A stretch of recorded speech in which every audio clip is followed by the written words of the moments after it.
চলে এসেছি সোনমার্গে। বউয়ের জ্বালায় জর্জরিত। হ্যালো এন্ড গুড মর্নিং সবাইকে। আশা করি তোমরা সবাই ভালো আছো, সুস্থ আছো, সঠিক আছো। অলরেডি আমরা এখন বেরিয়ে পড়েছি। Already we are ready. গাড়ির সঙ্গে সব রেডি হচ্ছে। সবাই আমরা শিকারাতে বসতে শুরু করে দিয়েছি। অলরেডি আমরা আজকে হাউস বোট ছাড়ছি, যাচ্ছি আজকে সোনমার্গ, থাকবো শ্রীনগরে, রাত্রিবেলা এসে হোটেলে। তো চলো আজকে ডেটা স্টার্ট করা যাক। Let's start the blog today.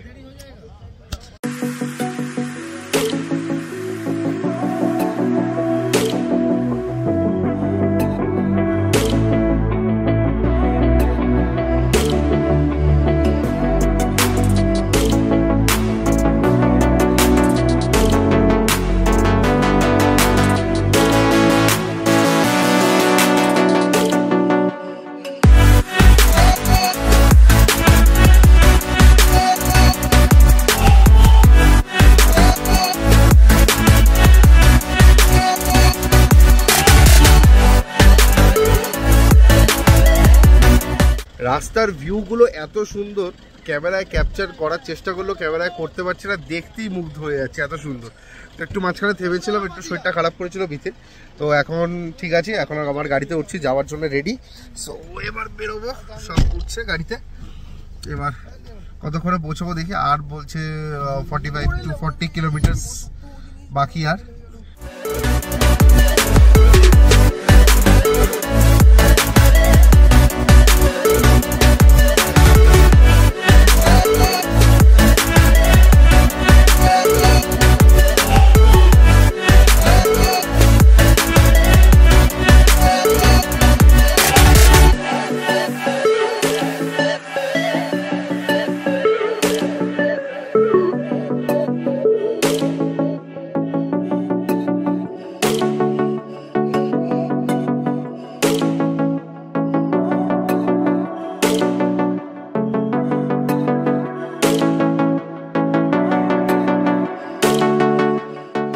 প্রচন্ড জ্যাম, কারণ বরফ চারিদিকে রয়েছে, বরফ কাটছে।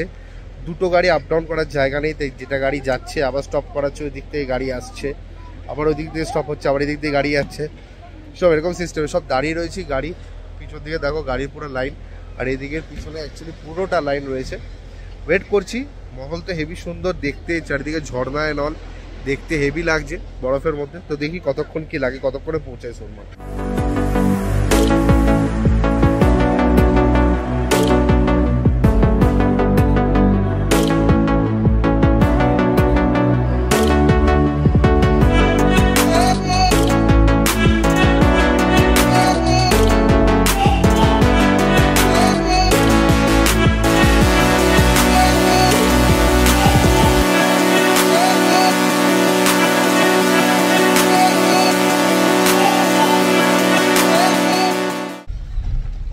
সোনমার্গে যেতে গেলে রাস্তায় একটা দেখবেন ট্রেনিং সেন্টার আছে, ঠিক আছে? এটা হচ্ছে পাহাড় ওঠার ট্রেনিং এখানে করানো হয় নাকি। আর জায়গাটা তো অসাম লাগছে, অসাম, জাস্ট অসাম লাগছে। আমরা ওপরে গিয়ে নামবো, এখানে আর নামছি না, বাট অসাম লাগছে জায়গাটা। সো গাইজ, তোমরা রেডি? সোনমার্গে আমরা ঢুকতে চলেছি। সো ওয়েলকাম টু সোনমার্গে। তো এবার সোনমার্গের আমরা রাইড ফাইড নিচ্ছি। এবার কি রাইড নিচ্ছি না নিচ্ছি সব ডিটেলস তো বলবোই। এখন সিকোয়েন্স এনজয় করো। বিতি খুব মজা আছে, স্যামও মজা আছে। তো চলো যাওয়া যাক।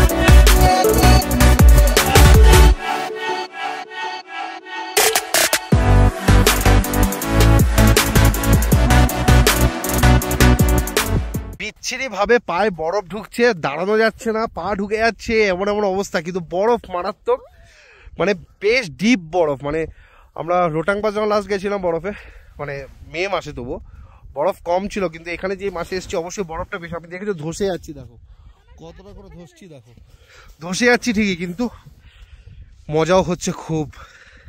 আরেকজনের অবস্থা দেখবে, একজন দেখো স্ট্রাগল করেই যাচ্ছে, গ্লাস ফেলে এসছে ওখানে ফটো তোলার চক্করে, স্ট্রাগল করেই যাচ্ছে, ফটো তুলবে, রিলস করবে, স্ট্রাগলও করবে বরফে। চলো, এটাই তো লাইফ, মজা করার সময়। বউয়ের জ্বালায় জর্জরিত রাজা টানছে তার বউকে। এই দৃশ্য আমরা সিকিমে, সরি মানালিতে আমরা ইয়েতেও দেখিনি, না মানালিতে আমরা রোটাং পাসে দেখিনি, এটা আমরা এখানে দেখছি। মস্তি ওরাই করছে, ঠিক আছে, সেই ইয়ে নিয়ে এখন ওরা রাইড ফাইট করছে, স্কেটিং ফেটিং করছে, মস্তি ওরাই করছে ভালো মতো। আমরা দাঁড়িয়ে হাওয়া খাচ্ছি ঠান্ডা। উফ, আবার এদিক ঘুরছে, কি যে করবে বুঝতে পারছে না, বেচারা ফুল স্টাক দেয়ার। কেমন এনজয় করলি? হেভি হেভি হেভি, আবার কাল হবে, সোনমার্গ শেষ। তো কিরকম লাগছে বলো? হাঁপিয়ে গেছো নাকি? আমার অলরেডি মোজার ভেতরে বরফ ফরফ ঢুকে একাকার, পা গেছে পুরো ভিজে, বরফ যথেষ্ট ভালো, হাঁটার দম নেই, গলা ফলা গেছে শুকিয়ে। এবার গাড়ির কাছে পৌঁছাবো।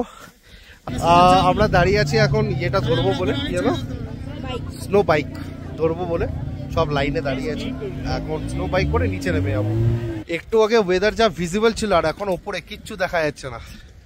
Weather fully change. অলরেডি ঝিরঝির করে বৃষ্টিও শুরু হয়ে গেছে, মানে স্নোফল আমরা পেতেও পারি সেই আশায় রয়েছি। বাট আশায় বসে আছি, জানি না আশা পূরণ হবে নাকি।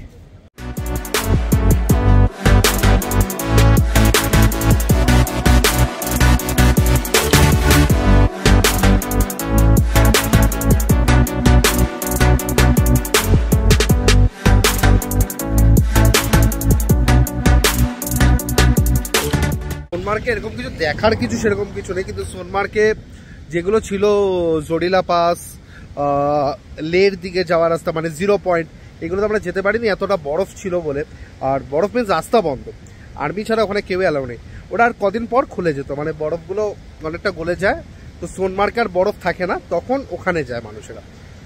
তো যাই হোক, ওখানে যেতে পারিনি, ওখানে যাওয়ার আমার খুব ইচ্ছা ছিল, বাট যেখানে ওটা আর্মির রেস্ট্রিকশনের জন্য যেতে পারা যাবে না। বৃষ্টি পড়ছে মারাত্মক, ওয়েদার দেখো বুঝতেই পারছো, আমার ফোনেও পড়ছে, যদি কিছুটা তোমরা ফিল পাও তো হয়তো বুঝতে পারবে। তো বেশি লেট না করে বেরিয়ে যাওয়া যাক, কারণ যা বৃষ্টি পড়ছে ঠান্ডা লেগে যাবে।